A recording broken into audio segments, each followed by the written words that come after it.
다 함께 사도신경하심으로 2023년도 3월 17일 금요일 온라인 아침 기도회 하나님께 올려드리겠습니다. 전능하사 천지를 만드신 하나님 아버지를 내가 믿사오며 그 외아들 우리 주 예수 그리스도를 믿사오니 이는 성령으로 잉태하사 동정녀 마리아에게 나시고 본디오 빌라도에게 고난을 받으사 십자가에 못 박혀 죽으시고 장사한 지 사흘 만에 죽은 자 가운데서 다시 살아나시며 하늘에 오르사 전능하신 하나님 우편에 앉아 계시다가 저리로서 산자와 죽은 자를 심판하러 오시리라. 성령을 믿사오며 거룩한 공예와 성도가 서로 교통하는 것과 죄를 사하여 주시는 것과 몸이 다시 사는 것과 영원히 사는 것을 믿사옵나이다. 아멘. 찬송가 204장 찬송하시겠습니다. 주의 말씀 듣고서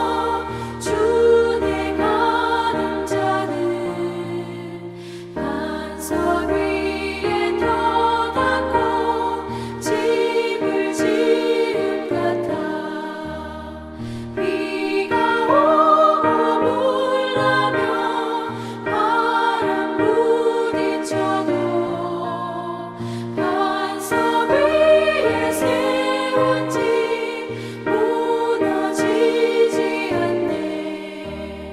잘 짓고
하나님 아버지 감사합니다. 오늘도 또 새로운 금요일 하루를 저희들이 허락하시고 오늘도 주님께서 말씀을 통해서 승리의 삶을 살도록 하시려고 하나님이 아침부터 저희들을 불러주심을 감사합니다. 주님 부르심에 순종함으로 나왔사오니 주님이 시간에 베푸시는 말씀을 통해서 주님께서 어떤 길로 저희들을 인도하시는지 알게 하시고 주님이 인도하시는 길로만 순종하며 나아감으로 말미암아 오늘도 주님과만 동행하는 승리의 삶을 사는 복된 하루가 되게 하여 주옵소서. 감사드리오며 우리 주 예수 그리스도 이름으로 기도드리옵나이다. 아멘. 자, 이 시간에 하나님이 주시는 말씀은 마태복음 13장 1절부터 17절까지 말씀 보겠습니다. 자, 마태복음 13장 1절부터 우리 화면을 보시면서 우리 함께 합독하시겠습니다. 그날 예수께서 집에서 나가사 바닷가에 앉으심에 큰 무리가 그에게로 모여들거늘 예수께서 배에 올라가 앉으시고 온 무리는 해변에 서 있더니 예수께서 비유로 여러 가지를 그들에게 말씀하여 이르시되 씨를 뿌리는 자가 뿌리러 나가서 뿌릴새 더러는 길가에 떨어짐에 새들이 와서 먹어버렸고 더러는 흙이 얕은 돌밭에 떨어짐에 흙이 깊지 아니하므로 곧 싹이 나오나 해가 돋은 후에 타서 뿌리가 없으므로 말랐고 더러는 가시떨기 위에 떨어짐에 가시가 자라서 기운을 막았고 더러는 좋은 땅에 떨어짐에 어떤 것은 100배 어떤 것은 60배 어떤 것은 30배 결실을 하였느니라. 귀 있는 자는 들으라 하시니라. 제자들이 예수께 나와 이르되 어찌하여 그들에게 비유로 말씀하시나이까? 대답하여 이르시되 천국의 비밀을 아는 것이 너희에게는 허락되었으나 그들에게는 아니 되었나니 무릇 있는 자는 받아 넉넉하게 되되 없는 자는 그 있는 것도 빼앗기리라. 그러므로 내가 그들에게 비유로 말하는 것은 그들이 보아도 보지 못하며 들어도 듣지 못하며 깨닫지 못함이니라. 이사야 예언이 그들에게 이루어졌으니 일러스되 너희가 듣기는 들어도 깨닫지 못할 것이요 보기는 보아도 알지 못하리라. 이 백성들의 마음이 완악하여져서 그 귀는 듣기에 둔하고 눈은 감았으니 이는 눈으로 보고 귀로 듣고 마음으로 깨달아 돌이켜 내게 고침을 받을까 두려워함이라 하였느니라. 그러나 너희 눈은 봄으로 너희 귀는 들음으로 복이 있도다. 내가 진실로 너희에게 이르노니 많은 선지자와 의인이 너희가 보는 것들을 보고자 하여도 보지 못하였고 너희가 듣는 것들을 듣고자 하여도 듣지 못하였느니라. 아멘. 여러분, 많은 사람들이 갈수록 세상이 어려워질 것이라고 합니다. 잘 사는 사람은 더 잘 살게 되지만 못 사는 사람은 상대적으로 더 못 살게 되는 빈익빈 부익부가 더 심해질 것이라고 염려하는 겁니다. 여러분, 이처럼 빈익빈 부익부라는 말은요, 이 땅에서는 부정적인 의미가 담긴 말 맞습니다. 그러나 하나님 나라에서는 정반대입니다. 자, 오늘 보면 12절 말씀을 보니까 무릇 있는 자는 받아 넉넉하게 되되 없는 자는 그 있는 것도 빼앗기리라 라고 합니다. 무슨 이야기입니까? 하나님 나라는 유일하게 이 빈익빈 부익부가 적용되는 나라라는 겁니다. 여러분, 여기서 그러면 있는 자는 어떤 사람을 말할까요? 믿음이 있는 사람을 말하는 겁니다. 주님이 말씀하시면 그대로 믿고 주님을 신뢰하면서 그대로 주님을 따르는 자들을 있는 자들이다 라고 하고 있는 겁니다. 3절부터 보니까 예수님께서 씨 뿌리는 자의 비유를 말씀하시거든요. 4절부터 보면 이 씨 뿌리는 자가 씨를 뿌린 4가지 땅이 나옵니다. 첫째는 길가에 씨를 뿌렸습니다. 길가에 씨를 뿌렸더니 어떻게 되었습니까? 새들이 와서 씨를 먹어버려서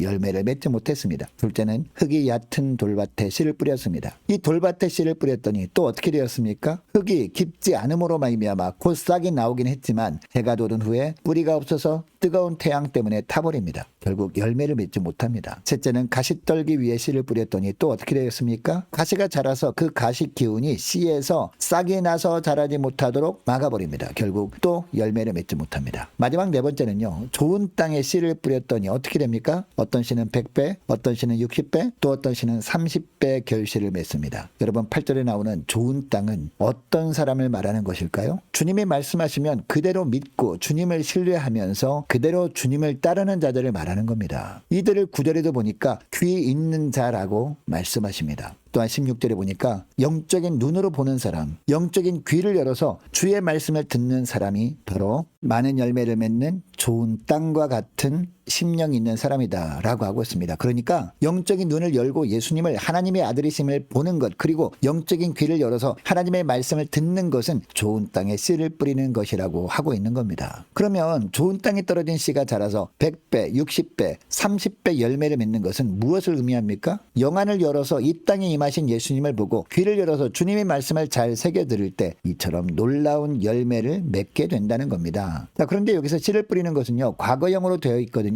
반면에 열매를 맺는 것은요, 미완료형으로 되어 있어요. 그러니까 열매가 한 번 맺힘으로 끝나는 것이 아니라 지속적으로 열매를 맺어 간다는 겁니다. 당장은 열매가 열리는 것 같지 않을 수 있습니다. 그러나 싹이 나고 나무가 자라고 나무 줄기에서 잎사귀가 생기고 꽃이 피고 결국 열매를 맺게 된다는 겁니다. 그리고 그 열매 맺음은 지속되는 것이라는 점입니다. 여러분, 이것을 통해서 알 수 있는 사실이 있습니다. 우리 심령이 좋은 땅이 되기만 하면, 즉 주님이 말씀하실 때 그 말씀을 받고 그 말씀을 통해 예수님을 신뢰하면서 그 말씀대로 살기만 하면 지금 당장은 아무런 열매가 맺히지 않는 것처럼 보일 수 있습니다. 그러나 낙심할 것이 없습니다. 왜냐? 세월이 흐르면서 점점 열매가 맺혀갈 것이기 때문이라는 겁니다. 그리고 순수한 마음으로 말씀을 받고 말씀대로 행하면서 살았던 삶이 자양분이 되어서 그 열매는 지속적으로 맺힐 것이기 때문입니다. 여러분 이것을 기억하시고 내 뜻 버리고 주님 앞에 주님의 뜻만 따라 사는 좋은 땅과 같은 심령으로 사는 복된 하루가 되시기를 축복합니다. 자, 그리고 예수님은요, 열매를 맺지 못하는 환경도 말씀하시죠. 똑같이 씨는 떨어집니다. 다시 말씀드리면 씨는요, 예수님의 말씀을 의미합니다. 동일하게 주님의 말씀을 듣는다는 겁니다. 그런데 문제는 그 말씀을 듣는 심령의 상태가 다르다는 거죠. 세 가지로 말씀하시죠. 길가, 돌밭, 가시떨기입니다. 이 세 가지 심령 상태의 특징이 무엇입니까? 말씀의 씨가 열매를 맺지 못하게 방해하는 것들이 있는 심령 상태라는 거죠.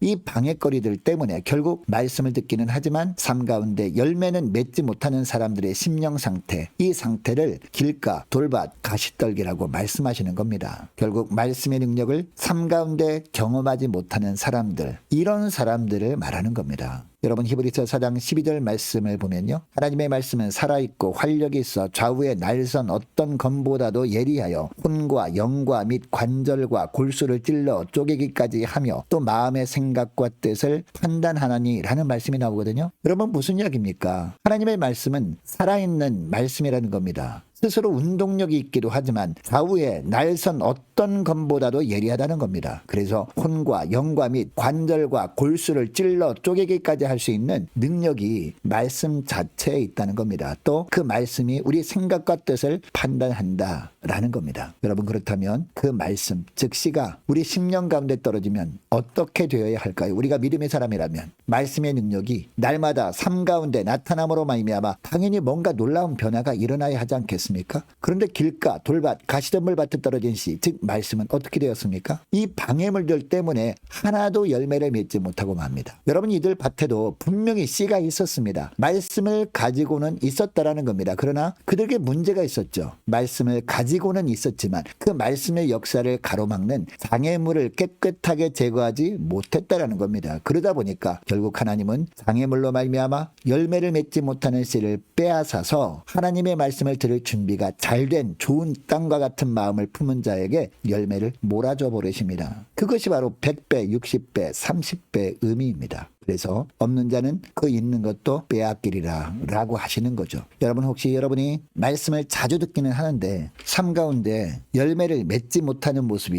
있지는 않습니까? 그렇다면 여러분이 10년 가운데 들은 말씀이 역사하는데 방해하는 어떤 방해물이 있다는 증거입니다. 여러분 이 방해물들에는 어떤 것들이 있을까요? 결단력 부족이 장애물 아닐까요? 아니면 환난이나 박해에 대한 두려움이 방해물 아닐까요? 세상의 염려와 물질의 욕심, 바로 이런 것들이 장애물일 수 있습니다. 혹시 이런 것들이 내 마음에 남아있는지 확인해 보시기 바랍니다. 이런 것들이 있다면 이 시간 철저하게 주님 앞에 내려놓으시기를 축복합니다. 말씀이 역사하는데 방해하는 모든 방해물들을 철저하게 버림으로 말미암아 말씀의 열매를 100배, 60배, 30배로 남기며 살아가는 복된 하루가 되시기를 주님의 이름으로 축복합니다. 자, 오늘 말씀을 기억하며 함께 기도하기를 원하는 것은요, 이렇게 기도했으면 좋겠습니다. 하나님, 삶 가운데 믿음의 열매를 맺지 못하도록 방해하는 모든 것들 다 내려놓고 말씀하실 때마다 말씀을 잘 새겨듣고 순종케 하여 주셔서 늘 말씀의 능력을 체험하며 살게 하옵소서 간절히 기도하기를 원합니다. 자, 오늘 금요일입니다. 금요 심야 기도회를 위해서 함께 기도하기를 원하고요. 자, 오늘 주일 예배와 주일 오후 찬양 예배 시간에 있을 여전도의 헌신 예배를 위해서 함께 기도하기를 원합니다. 유초등부, 중고등부, 청년부를 위해서 우리 함께 기도하기를 원하고 각 구역과 남녀 전도회를 위해서 함께 기도하기를 원합니다. 더 많은 환우들을 위해서 기도해 주시기 바랍니다. 특별히 우리 이상희 장로님, 이삼녀 성도님 위해서 함께 기도하기를 원하고요. 김예린 어린이 빠른 회복을 위해서도 함께 기도하기를 원합니다. 군 복무 중인 이시훈 형제를 위해서 기도해 주시기 바라고 취업 준비 중인 우리 청년들, 선교사님들 가정을 위해서 나라와 민족을 위해서 함께 기도하기를 원하고 지진 피해로 고통당하고 있는 튀르키예, 시리아 가정교회들을 위해서도 함께 기도하기를 원합니다. 자, 우리 교회 앞날을 위해서 또 저와 여러분이 가지고 나온 기도 제목을 놓고 자, 우리 함께 기도하겠습니다.